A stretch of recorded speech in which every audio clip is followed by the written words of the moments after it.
A real life example of a Cannonball Run case I had was from September 2023 when a client of mine from the UK had been driving a Lamborghini Hurricane and was clocked doing 217 kilometers an hour in a 100-kilometer zone. He was stopped, arrested for dangerous driving, brought to Castlebar District Court and disqualified from driving for 2 years. Now, as he was from the UK, he could deal with that disqualification because he lived in the UK. But 2 months later, after the disqualification, he got a letter from the DVLA, which is the Department of Vehicle Licensing Agency in the UK. And their letter, which I have here, said, "Dear Sir, the DVLA has been notified by the Road Safety Authority Ireland that on the 1st of November 2023, you were disqualified from holding or obtaining a driver's licence in Ireland for a period of 2 years for the offence of dangerous driving. Accordingly, you will now be disqualified from driving in each part of the United Kingdom until the end of the disqualification period in Ireland. If you drive while disqualified, you are committing an offence punishable by a term of imprisonment, fine, or both." This had a catastrophic impact on his career because he was a mechanic.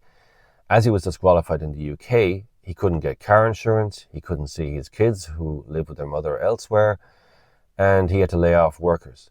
Naturally, as you can imagine, if you're a mechanic running a garage business and you can't get insurance, you can't run your business. So his business was about to fold. He had to sell the car, which cost him 30,000 in a fire sale.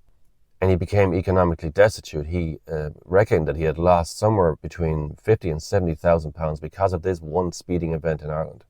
We had to launch an appeal back here in Ireland before the Circuit Court, which was no easy thing to do. We had to do multiple driving courses, which we did. We brought the case back before the Circuit Court. And even though the judge was understandably very angry, they agreed to reduce the charge from dangerous driving to careless driving. He still imposed a disqualification. He said he had to, which is understandable because of the speed. It was an extraordinary speed. But a 6-month disqualification was a lot better than a 2-year disqualification. So the message is clear for people who are traveling around the country on the Cannonball Run this weekend. Take it easy. Keep your speed down, because if you drive at excess speed, it can cause catastrophic impact on your life back in the UK.